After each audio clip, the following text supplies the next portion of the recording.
Well, thank you for joining us this afternoon at Wales Airshow at Home, this special digital edition of all that is great in the skies for the Wales Airshows over the past decade and more. Very kindly supported by Ron Skinner and Son, and we've been getting inside the cockpit and getting personalised views of what it's like to fly these tremendous machines. But we're moving now to a bunch of guys who don't fly aircraft. They do something even crazier. They jump out of it. And it's a real pleasure now to have Sergeant Frank Millerick with us from the Princess of Wales Royal Regiment Tigers Parachute Display Team. Great to have you with us today. Tell us a little bit about how the team was formed and how many guys you've got in it. And also, I'd be keen to know, how do you manage to spend so much time parachuting when you're meant to be an army infantry soldier? Well, George, thank you very much for having us along. As you know, Wales Airshow is one of our most favourite air shows. The team was formed many years ago when the regiment was actually the Queen's Regiment, and we were known as the Flying Dragons. And then since then, the Queen's Regiment and the Royal Hampshire Regiment amalgamated to form the Princess of Wales's Royal Regiment from the southeast, and we're known as the Tigers, hence our name. And we are, as you said, a predominantly infantry regiment, of which we have a parachute display team, partially to sort of inform people about what we do as the army, and that we don't just jump out of planes. So it's kind of sort of see the wider sort of view of the army. The team is manned, or pitted as we call it, for 10 people. And we're very lucky to have one of the female parachute display jumpers on the team that was stationed with our unit, has moved on now, but we still include her in our ranks. And we was based in Germany for the last 5 years, and last year we moved to England, Wiltshire, to the home of Army Parachuting at Neverhaven. Brilliant. Really interesting stuff. You take this whole parachuting thing, though, to some interesting extremes, with some very dynamic maneuvers. I know you've done cutaways, you've done wingsuit flying, but you also do these tandem flights and, of course, strapping yourself together in a stack. And then you seem to release really, really close to the ground. How do you manage to train for all that? And, you know, this must be very demanding. Explain a little more. Well, for me, over the years that I've been doing this, I've been very fortunate to be able to pursue my passion within the military, which is one of the key things that the military allows you to do. It's been a real training and progression process, not just for myself, but for the soldiers as well, because it really does depend on the individuals that you've got and their experience, and that you only take it to a level that they're comfortable, or push just past the level they're comfortable with in training, so you can display in absolute sort of ease, so to speak. But it really has been a progression for the team over the years. You know, we've gone from doing standard displays all the way up to, you know, being one of the best display teams, you know, in my eyes, within the world. How do we train for it? Well, it is a step-by-step process. You know, we train high, refine the process and bring it lower and lower and lower to the ground, and then we hold those positions for longer. But what looks really, really close for you guys as the public is a train drill for us. And we always leave ourselves a little bit of get out of jail free time, so to speak. Brilliant. Thrilling stuff. I've only ever jumped once or twice myself, and it was a great experience. I encourage more people to have a go at it if you can. And I know you're doing a lot for charity as well, which is fantastic. Now, we're also getting bumper loads of questions in this afternoon, many of them coming in on video. So I'm going to pose a couple to you. The first one is from Lois Parry. She's just 13 and she's from Forest Park. How fast can you pack a parachute, and who in the Tigers is the fastest? Lois, thank you for your question. It is a good question, and we do get asked it quite frequently. For me, I can pack my main parachute in about 3.5, 4 minutes if I go really quickly at it. And we sometimes, after displays, do a packing demonstration. So we'll go onto the grass. We'll normally do it in front of one of the army stands. At Wales, we do tend to do it in front of the RAF stand, just for a bit of banter. but it takes me about 3.5, 4 minutes. Who is the fastest on the team? There is me currently, but there is stiff competition out there. So, and it's a bit of a sort of tick in the box if you can be the first one to pack. However, having said that, generally, if we're just packing, then it's about 15 minutes, taking your time.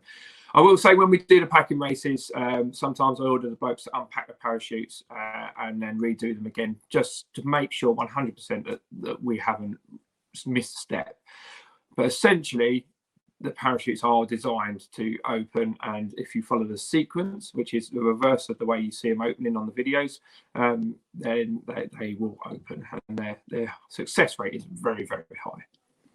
And I would imagine safety right at the top of your list there, over speed. And my word, it looks like a big jumble of string to me. So I'm impressed with the guys who do it so quickly.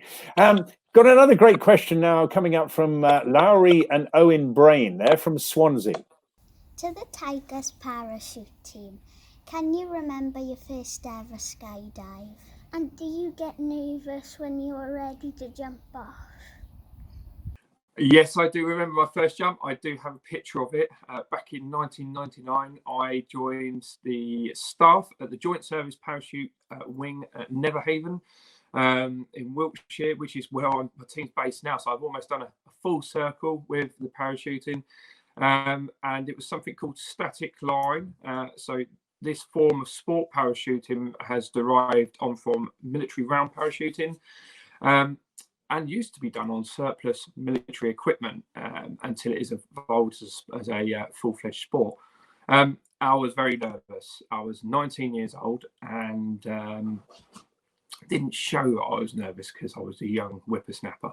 However, I did jump out, and I was kind of like sort of crucifix, like just sort of stiff as a board with my big white trainers on. And the picture clearly shows the parachute center quite close, but it hooked me immediately, and I never looked back from parachute. It was always something that I wanted to do, because in the military it tests you. This is what it's designed to do. It's designed to test your mettle, so to speak, and to see whether you do something that's not quite ordinary, but lead from the front of your men. Do I get nervous before jumps? Yes, it'd be silly not to. But different types of nerves are different people. So I get nervous for the team that I lead, not necessarily my own skill. I'm still apprehensive. I make sure that I do all my checks. I make sure that I've gone over everything in my head for my landing and where I'm going to be, so that I've got the best possible outcome. But I get nervous for my team, because all that training coming up to the fruition to make sure that those guys are safe getting in. And because at some points, it's their first time, and I will have to remember how I felt on my first time. So the softer side of Frank comes out to make sure that the guys are happy. Absolutely terrific. Well, here's another question for you now. This is from Mia. She's age 14. Where is your favourite place and or air show to do your display? Well, Mia, I must say that I'm privileged enough to jump around the world, mainly through the UK and Europe, and I have done some absolutely fantastic displays. To pick them all out and say, if I could, they were all favourites of mine, because I get to meet lots and lots of different people, and my speciality is to meet all the children and have good fun, and a bit of a laugh with them, because that's what I think it's all about. Wales is definitely at the top of my list. And why? Because every time we come to Wales Airshow, we are greeted with such happiness. And there was a picture put out the other day of me. I think I was like that on the picture. And that just says it all for me. The public make the show because they come out to such a fantastic event. Yeah, I couldn't agree more with Frank there. It is just a real joy to visit and join in and be part of the Wales Airshow team every year. Well, here's a final question for you, Frank. It's from Oshan from Neath, Port Talbot. Hi, I'm Oshan, and I would like to know, who was the biggest joker in your team? Well, being soldiers, we all are renowned for having a bit of humour. But there is a serious side to all of what we do. But we like to splash it with humour, as most sort of jobs and services do. I would say currently, I can't put myself up for this one. I would say currently, Private Gray. He's a shorter one of our members, but he is an absolute funny guy, and always comes out with a comment. Especially if we've done something in training and I've turned around to the blokes and said, right guys, we need to try harder at this and need to do better at this, and because we always strive for perfection, being sometimes at the wrong moment, but 90% of the time at the right moment, we'll come up with a funny one-liner, and it will just make everyone crack up, and it kind of breaks the ice. So yeah, being Private Gray is our team, I wouldn't say team joker, but he comes up with a comedy. Isn't Private Gray nicknamed Peanut?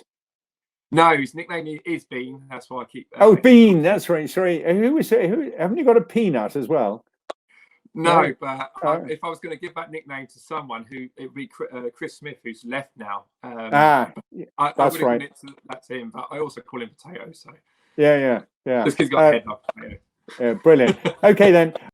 Frank, amazing stuff, and clearly you both engage the audience incredibly well at all the displays and events that you go to. But if you had advice for youngsters who wanted to get into the world you're in, both army and parachuting, what advice can you give them? Well, I have been very lucky in my career in the military to have seen both sides of what the military can offer. Which has also shown me what the world can offer if you try hard, essentially. I'm a firm believer when I come to these shows, and this is my soppy side coming out within me. When I come to these shows, and I'm privileged enough to be able to land at almost every event we jump at and meet the public, I get to sort of steer direction, in a very small way. When I meet the 5-10-year-olds that are still very impressionable, the impression that I hope that I'm putting across is try hard and anything's achievable. In the military, it's given me a lot of ability to be able to chase my dreams, so to speak. Now, I've done my operational tours. I've served as a section commander, which I see as the pinnacle of my career, and most of my peers do as well. And I've also done lots and lots of parachuting, and I worked hard for it. I really did. And with hard work comes an achievement, and the kudos of feeling very, very proud of what you've done. So if you want it, chase it. If it's worth having, you'll work hard for it, and eventually you'll get it. Excellent. Really, really sensible advice. I couldn't agree with you more, Frank. Well, that was Sergeant Frank Millerick from the Princess of Wales Royal Regiment Parachute Display Team. Always engaging and entertaining bunch of guys. Fantastic to have them on board with us this afternoon.